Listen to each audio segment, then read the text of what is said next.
Hey guys, Rob here from D&D Toy Reviews, and today we're going to be looking at the MPM 12 Optimus Prime, based on his appearance in the Bumblebee movie. First off, the figure actually looks pretty good in person. That is until you get to the forearms. Those are some huge forearms. And until you get to the truck mode. But before we get into that, let's talk about the accessories!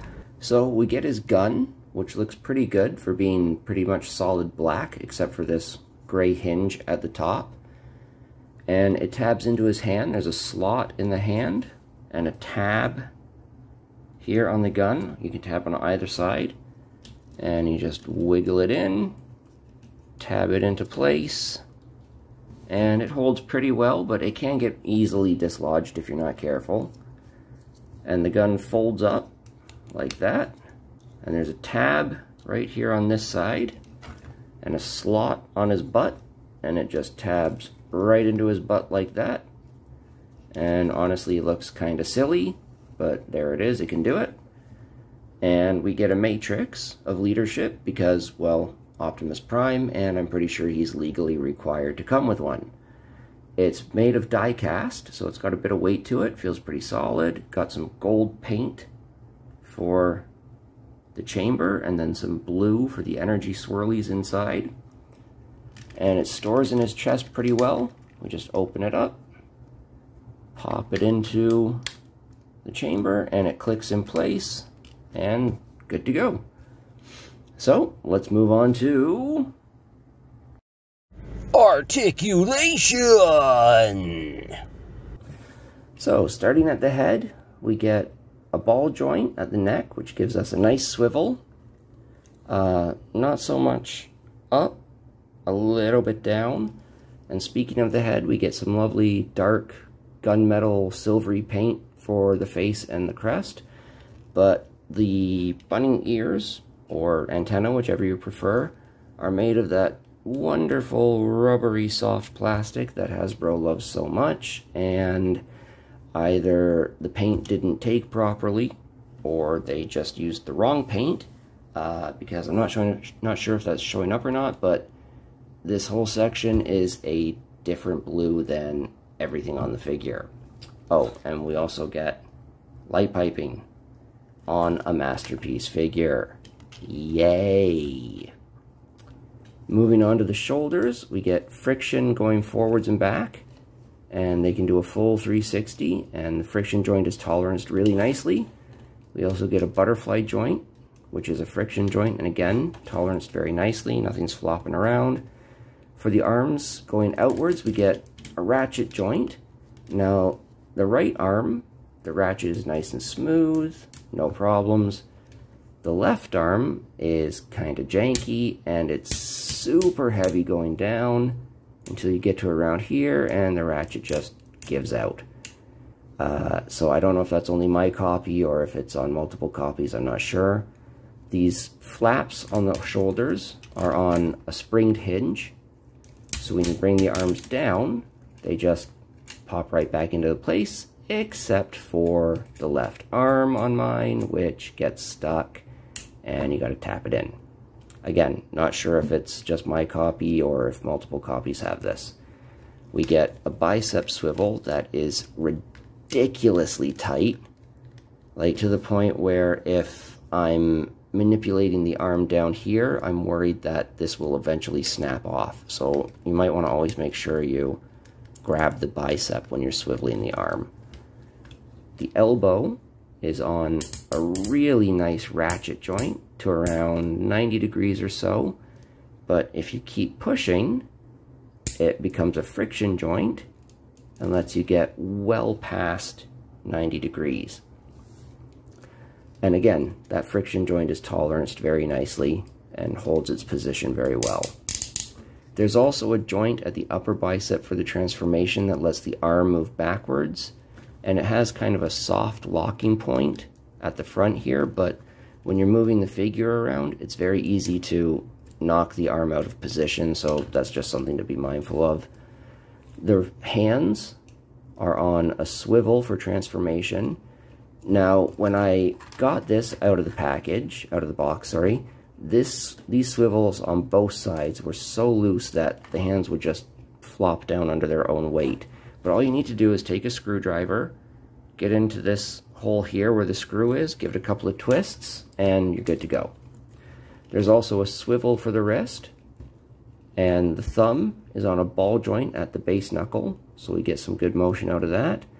And the fingers have a hinge at the base knuckle, with the index finger being individual from the others, but they're molded in this extreme gripping pose. Like, these fingers are pretty much 90 degrees, and there's just not really anything you can do with them.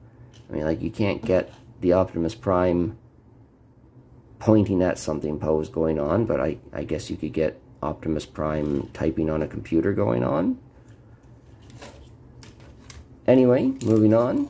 The waist is on a friction swivel, which is a little loose compared to the other friction joints, but nothing horrible. It's not going to flop around or anything.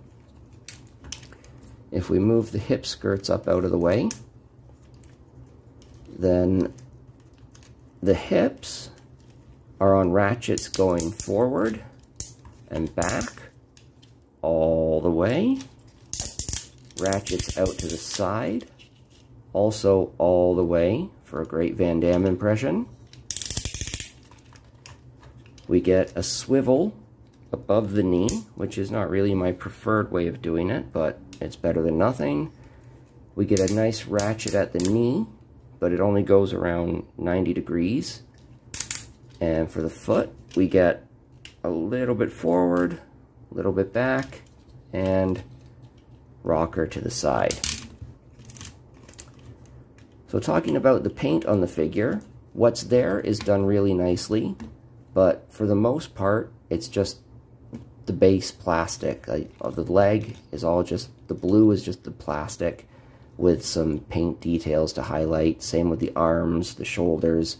The chest is painted red, which is very nice and done very well. The paint lines are very clean, no slop, no badly applied paint applications.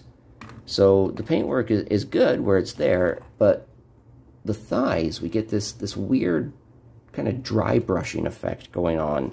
I don't know if it's showing up or not, but they've got like these, you know, kind of weathering lines going on the surface of the thigh and on the back, but there's nothing to the side. So it kind of looks a little bit cheap in some places regarding the deco, but like I said, what paint apps are there are done really well. But the proportions look a little bit weird. His head is very small and it's very narrow and very long, so it kind of looks a little bit undersized compared to the rest of the torso. And those forearms, oh man, those forearms, seriously, these would make Popeye jealous. The forearms are thicker than his thighs are. I mean, like, if you compare it next to Freedom Leader, Toy World Freedom Leader, who just towers above him,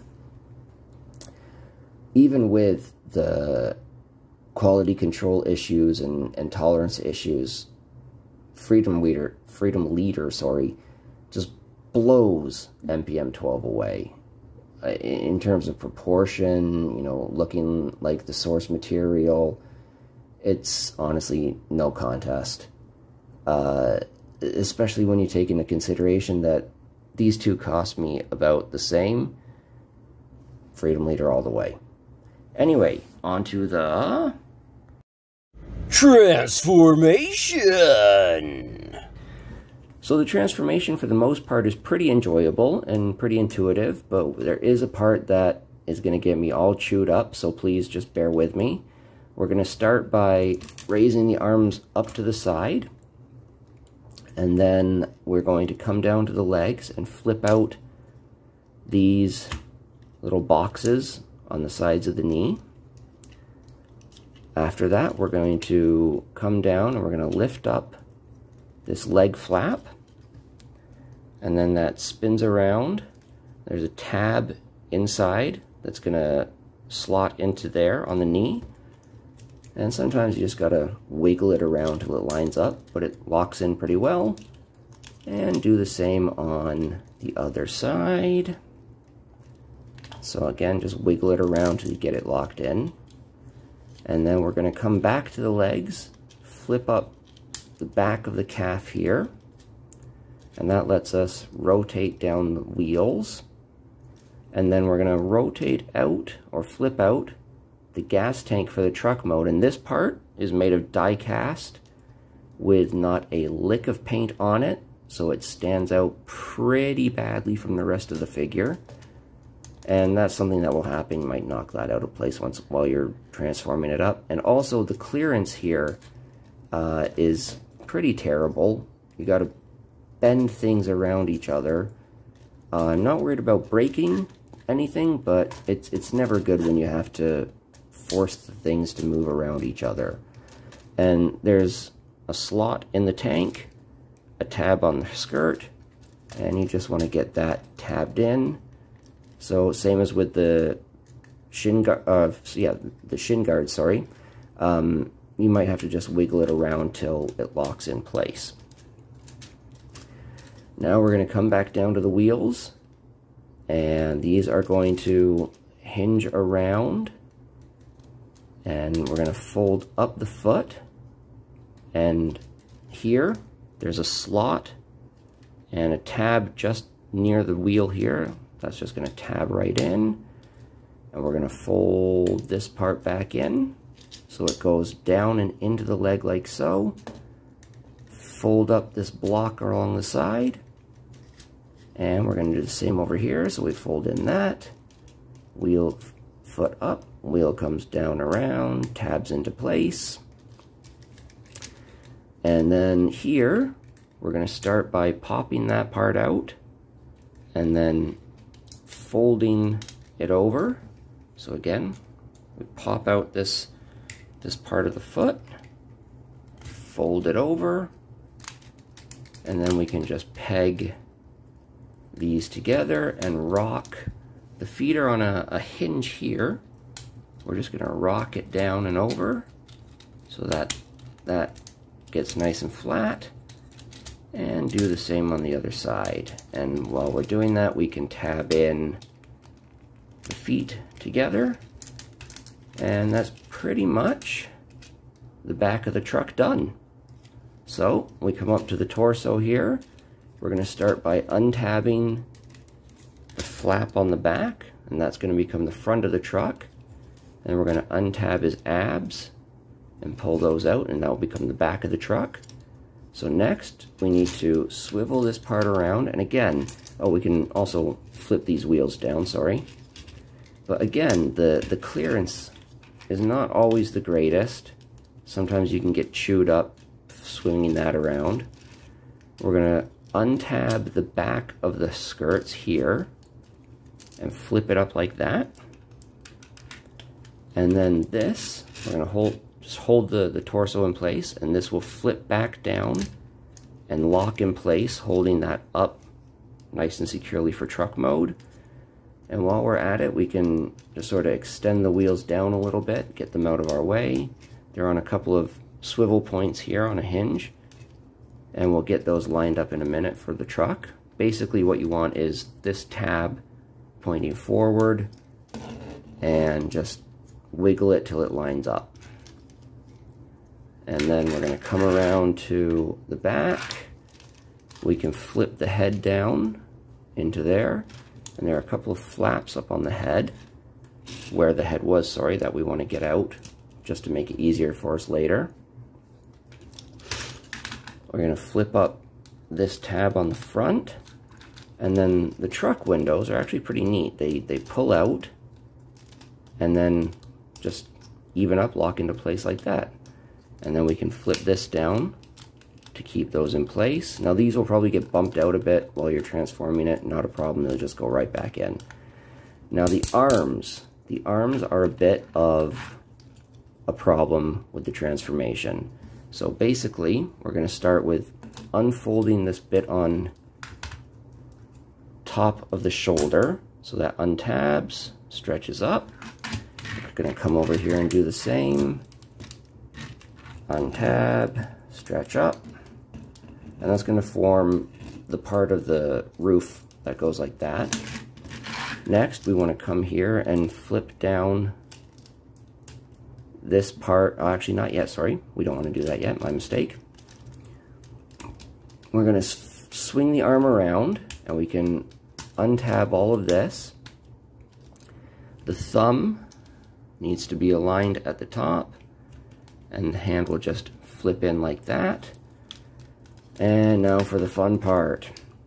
We have to rotate on that super tight bicep, and then that hinge I showed you at the elbow is going to let us bring this part up, and we kind of just have to swing it all around, and that typical arm becomes the side of the truck for Optimus Prime transformation that he's had since day one. But because of the tightness of that bicep swivel, it can be really difficult. And this whole section here is made out of clear blue plastic. And I'm worried that, you know, because that bicep is so tight, if you're putting too much pressure on that, it might just snap right off.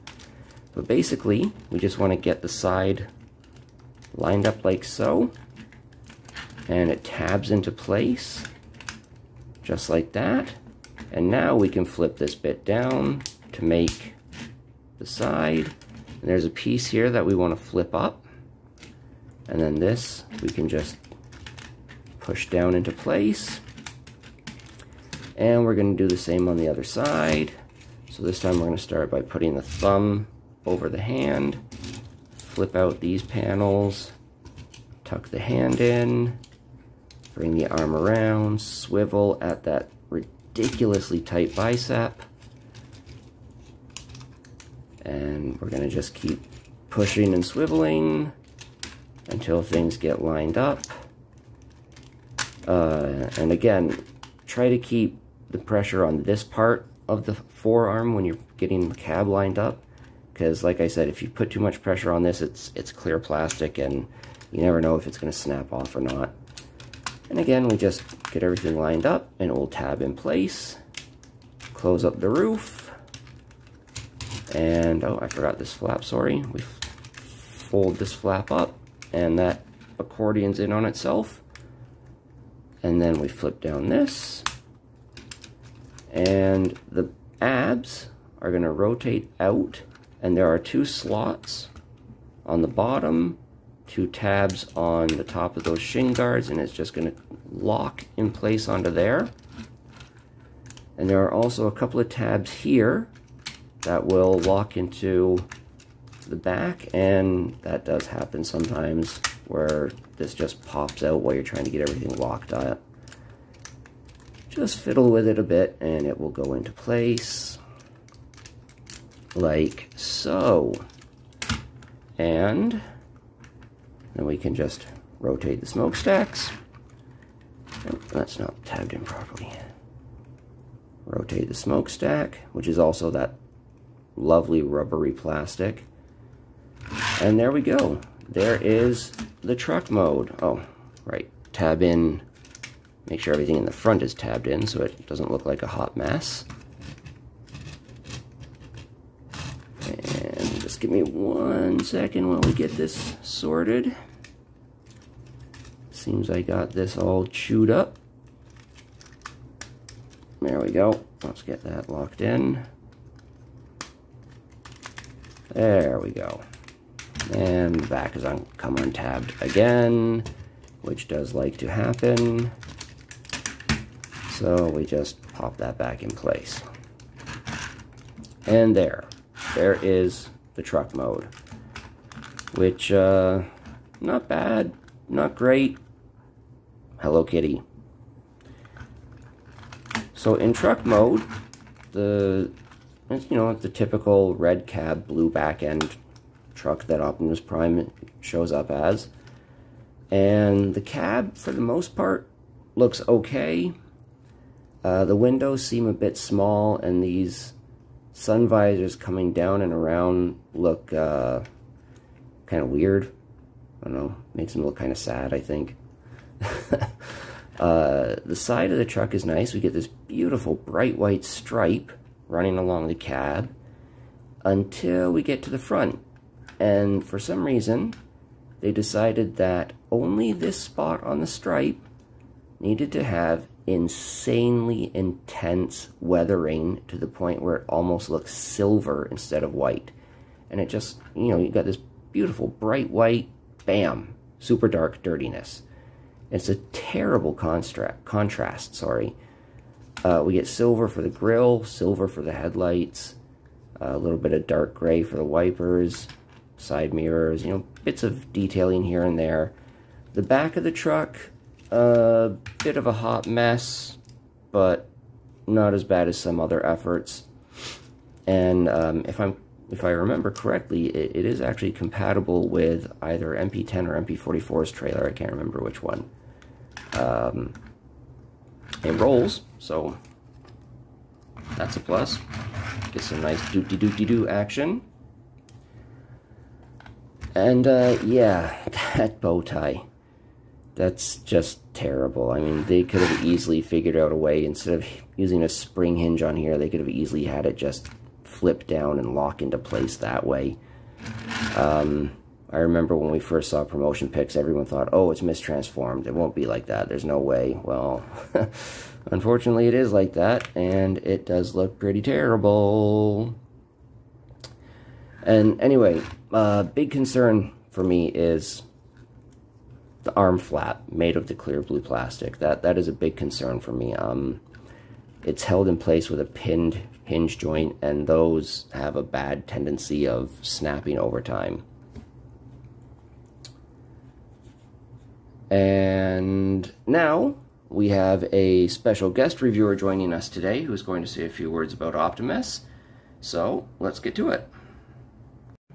Please welcome to the show world-renowned toy expert Summer Joy. Summer Joy, thank you for joining us today. Hi guys, thank you for having me. Summer Joy, what can you tell us about the Optimus Prime? I think his gun is cool. Why is that? Because his gun can shoot back. Pew, pew, pew, pew. And is there anything else cool about him? I think he's cool because he can turn into a truck and can become a robot. Is there anything else you'd like to say? Why is he wearing a mask? I don't know. That's a good question.